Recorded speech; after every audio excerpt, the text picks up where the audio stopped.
Okay. Hello again. I'm Emily and I am uh teaching as a student in parent education for marriage and family studies. This week I will be putting out two recordings because I realized that in my first week of teaching, I put everything into one video and I talked really, really fast because I felt really pressured to just run through all the material. So I decided to split it into two recordings instead. So that way I don't have to talk so fast or just feel stressed out by how much there is to cover. And this week, we'll be talking about understanding child development and how that affects parenting.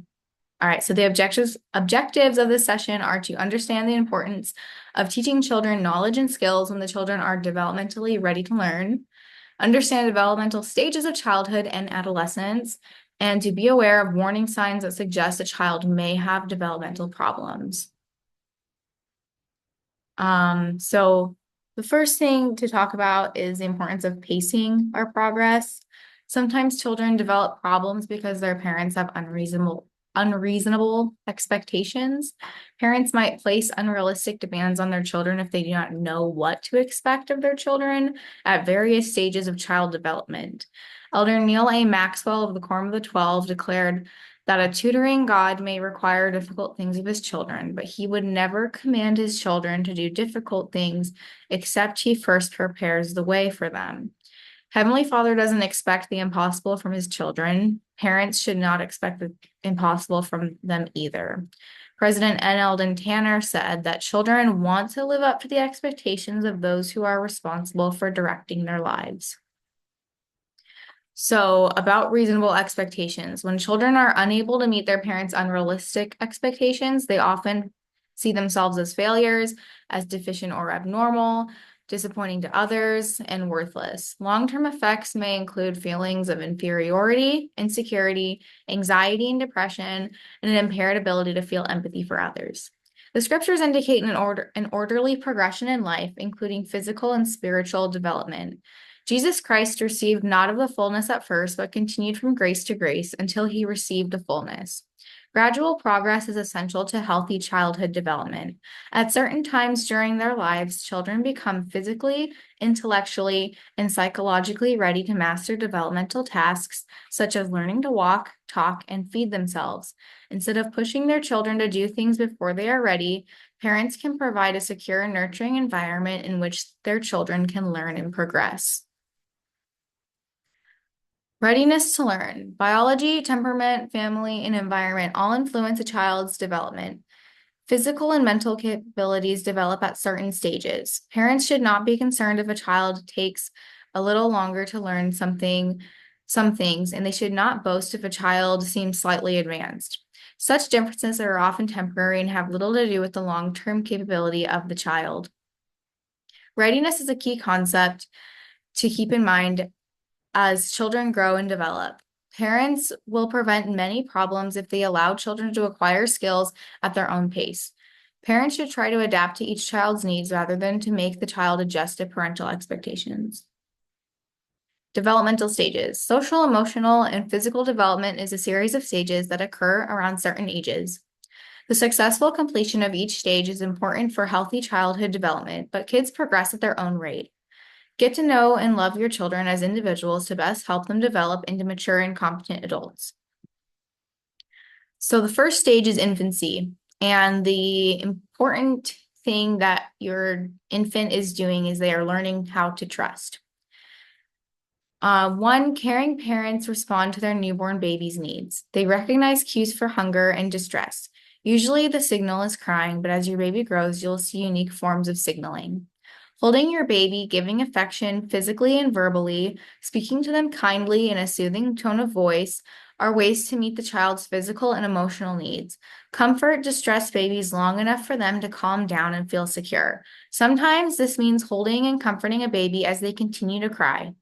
When parents respond to their baby's needs and endure through the difficult, distressing moments, their baby learns to trust and to develop faith and confidence that the parent will respond to his or her needs in the future. The baby will form an attachment to the parent and will feel secure in his or her environment. The parent's love for the child will also grow. All right. Part 3, when parents fail to respond to a child's needs, the child feels insecure and anxious and has difficulty learning to trust others. A parent who often turns a distressed child over to the other parent is much less likely to form a secure attachment to the child. Children of unresponsive parents often feel unwanted, unloved, and unable to accept themselves as persons of worth. Children who grow up feeling this way often have difficulty in relationships and are overly dependent on others for validation. They sometimes turn to alternate sources of gratification. They want to form connections with things more than people. So, attachment is really interesting because it comes from attachment theory. And in attachment theory, attachment is defined as an enduring emotional tie with another person. Infants attach to the primary caregiver, and most of the time that is their mom.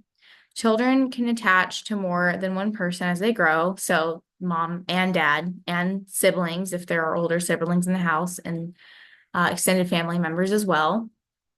The primary caregiver will always be the preferred in a distressing situation, though. So for small children, it's usually their mom that they want when they're distressed.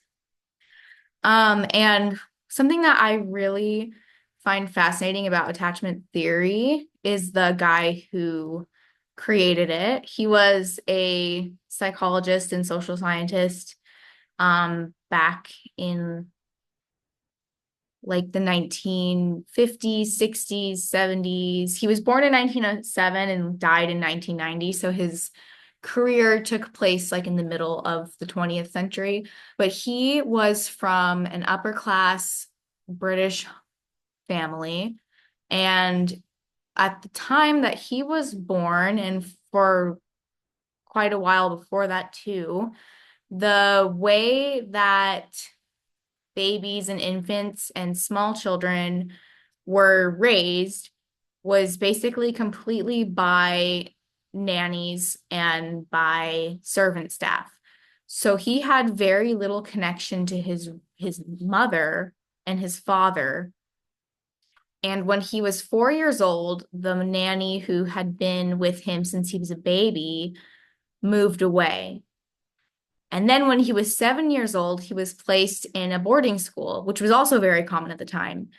And as he was studying psychology and studying in college, he started to think about like, I wonder if that affected me in any way, like not having a relationship with my mom when I was a little baby, or all these connections that I didn't make. Like, are we supposed to raise children that way?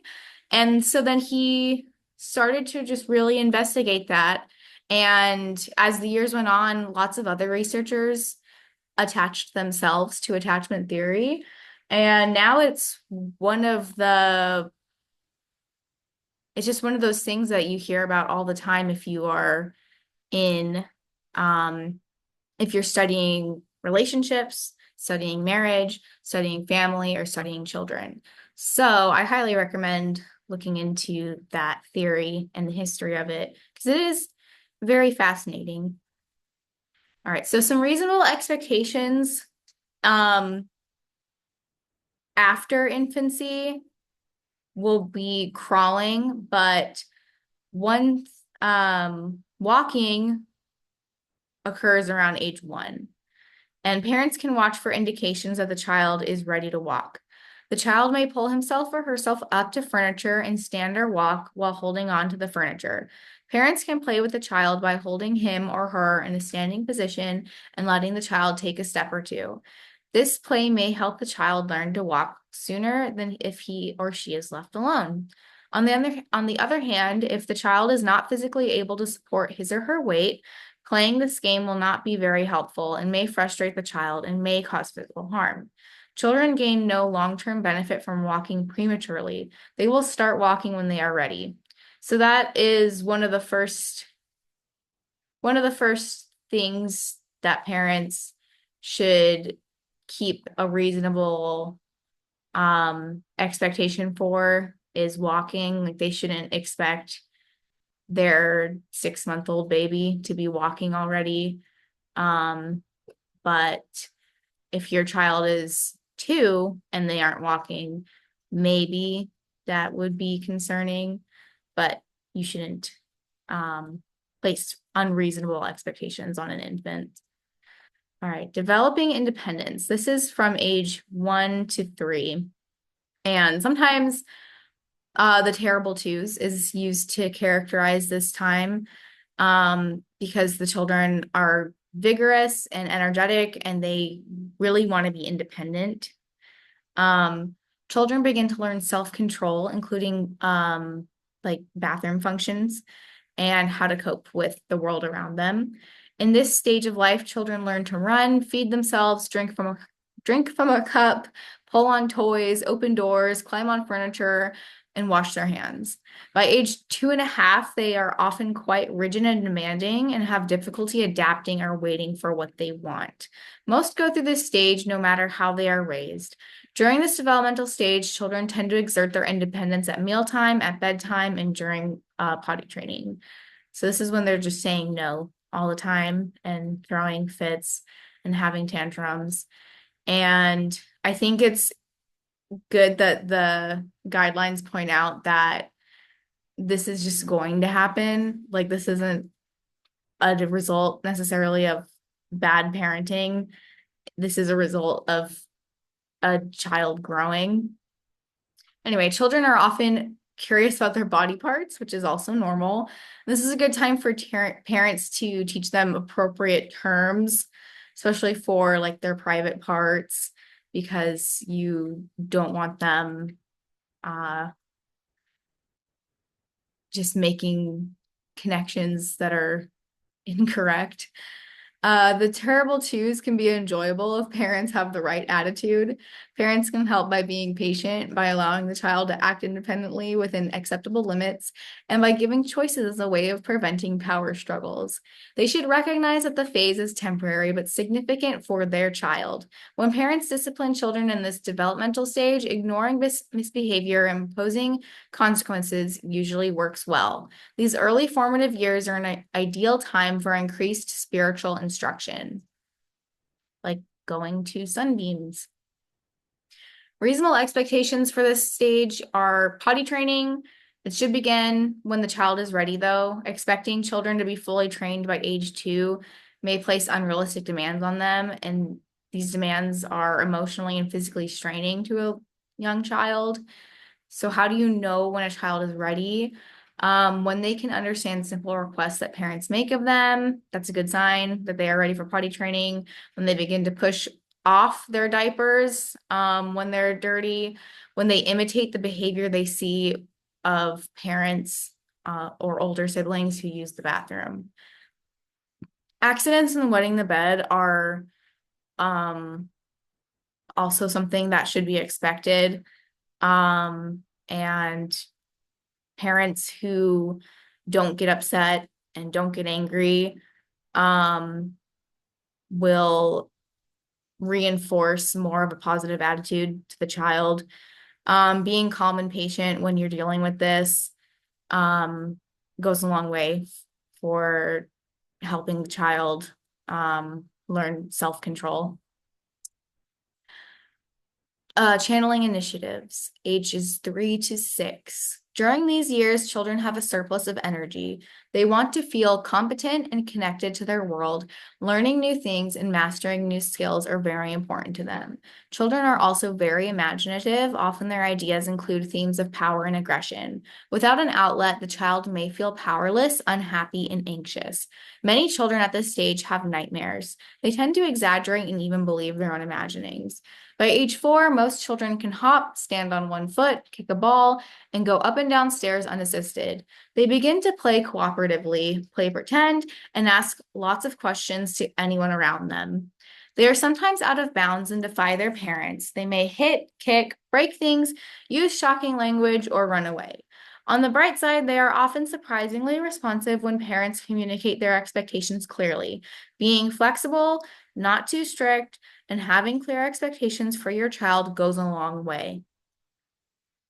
Some reasonable expectations for 3 to 6 year olds or parents should not expect a 4-year-old in particular or a 3-year-old to learn to ride a bicycle without training wheels. Most children of this age lack the coordination to master this skill. By age 6 or 7, most children can ride a bicycle of the right size without training wheels, but it's important not to push them too hard with that because they can hurt themselves.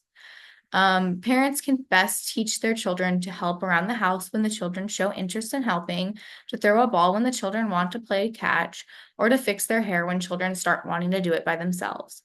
Parents will also have greater success if they try to make these teaching experiences enjoyable. They should give lots of encouragement and recognition for their children's efforts. If parents expect too much too soon, their children will often become discouraged and lose interest in learning new skills and behaviors. By age 6, most can ride a bike, tie their shoes, bounce and throw a ball, and count to 100. These children are usually active and eager to do things, but their emotions are sometimes tumultuous. Children in this stage often express variations of love and resentment. They tend to want lots of attention, but they lack a secure sense of self. They like to get their way. They can be rude and argumentative when told to do something. They sometimes cannot choose between two things because they want both. Getting their way is very important to them. Parents can help by being patient and loving, using firmness while allowing these children to test themselves with clearly defined boundaries. Parents should set rules to provide structure for watching television, doing chores, completing homework, and going to bed. They should administer discipline in a loving and kind way, using choices and consequences for behavior problems. Parents should spend time with their children, read to them, and take an interest in their activities at home and school. They should arrange for their children to be physically active outside and to play with others. So from ages 6 to 12, children are learning to be industrious. This stage begins after a child has entered school and continues to the onset of puberty. During this time, children develop confidence through learning, getting good grades, and attaining skills. As a child enters a broader social culture, feeling acceptable and productive is important to them. They compare themselves to others frequently. Comparing favorably makes them feel validated, but comparing unfavorably makes them feel inferior. You can help them develop a stronger sense of self-esteem by encouraging them in school, in sports, in music, and in other areas. Kids who become industrious often greet life's challenges with optimism. Those who do not become industrious sometimes withdraw into self-defeating behavior patterns. By age 8, most kids can write. They have a personal sense of humor. They know right from wrong. They are usually very active and social and have a best friend. They can enjoy helping with chores when the chores give them a sense of importance and accomplishment. They generally respond to parental requests with compliance, but they are still sensitive to feeling bossed around. By age 10, pre-adolescence has begun and children tend to be calm, compliant, and easy to get along with. They are often social, cooperative, and industrious and helpful at home. They value their parents and the opinions of their friends. They enjoy group activities at church and school.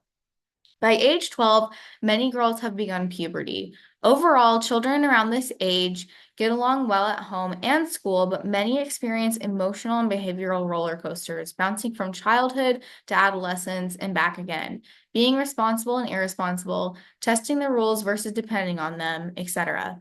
Appearance becomes very important around age 12. Friendships may change abruptly too, which is what we call drama. Ages 8 to 12 continued. Children want to feel like they are similar to their peers. They want to feel like they are growing up and developing in a similar pattern too. Preoccupation with appearance leads some of these children, especially young girls, to develop eating disorders or other patterns of unhealthy behavior. As children grow, they often focus on making and maintaining friendships with members of their own sex. Sudden changes in friendships often cause hurt feelings. Parents can help their children cultivate a desire for achievement when they take an interest in their activities and give recognition for jobs well done. Parents should join with their children in projects and activities and help them succeed. Take time to listen, help your children solve problems, and teach them how to resolve conflicts. Whenever possible, parents should also attend the events in which their children participate. When creating family rules, expectations, limits, and consequences, include your children in the process to make them feel like they have a special place in the family.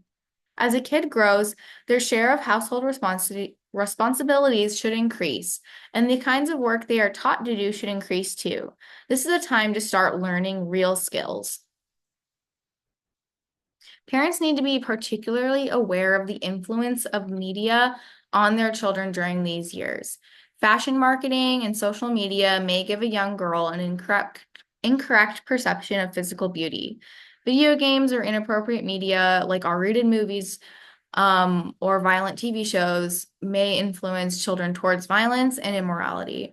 Parents should discuss with their children the perceptions they are getting from the media they consume and provide corrective teachings when children get wrong impressions. It's not about completely forbidding media from your home, but being a good steward over what kind of messaging the children are taking in from it. Parents should get to know their children's friends, encourage their children to invite their friends over to have a better supervision standpoint, and refrain from being critical of their children's friends. Being too critical may drive a wedge between you and your child because they value their friends and they don't really see you as a friend. They just see you as a parent. Schools do not always provide children with the best environment for learning, unfortunately, making friends, or developing talents and skills. Getting involved with your school's PTA or similar organizations can help you to see that your school maintains the best learning environment for your child. Don't be afraid to advocate for your child, your family, and your values. So, as the world continues to change and as education continues to change and what is valued by society as a whole, all of those things are changing so fast. And even though, like, as a church culture for Latter-day Saints, we really value our academic achievement for children and for young adults. We value, being a part of our school districts, and we always take an active role in those things. But as schools change, as curriculums change, it's just becoming more and more important that parents keep a watchful eye over what their child learns in school, who they're interacting with school, who else is in the class, what kinds of kids and what kinds of influences there are within the culture of the school. There's so much that can go wrong for a child in a public school these days, or even in a private school, or even in a charter school. And it's very sad that we have to talk about things this way because, in general, going to school is a good thing. It's good to go and learn, and it's good to meet lots of other kids. And to me, it's a tragedy that we no longer can rely on our school districts or our school systems to genuinely teach children and give them a safe environment where they can learn and make friends and develop themselves. But I'll move on to the reasonable expectations for children of this age. Parents can expect their children to show more general competence in school, sports, activities, and at home. But parents shouldn't expect children to handle things in an adult-like manner.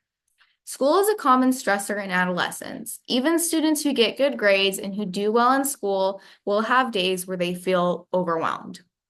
During these years, children are more likely to accept parental help than when they are older. Parents should view problems and challenges as opportunities to offer help. Doing more now to correct problems and relieve stress will help set children up for future success. Parents should express love for their children often, encourage them, and praise their accomplishments. While encouraging their children to be industrious, they should protect them from taking on too much. Goals should be realistic and attainable and should not interfere with worthy family goals and expectations. Parents should encourage their children to have reasonable interests and friendships outside the home. They should respect their children's privacy and have realistic expectations for conformity with rules. Okay, so I am going to save the ages of 12 to 18 for my next recording.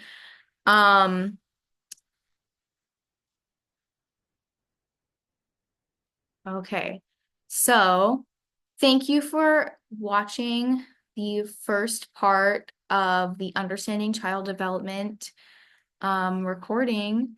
I really appreciate it. And let me know your thoughts in the comments or by email. Thank you.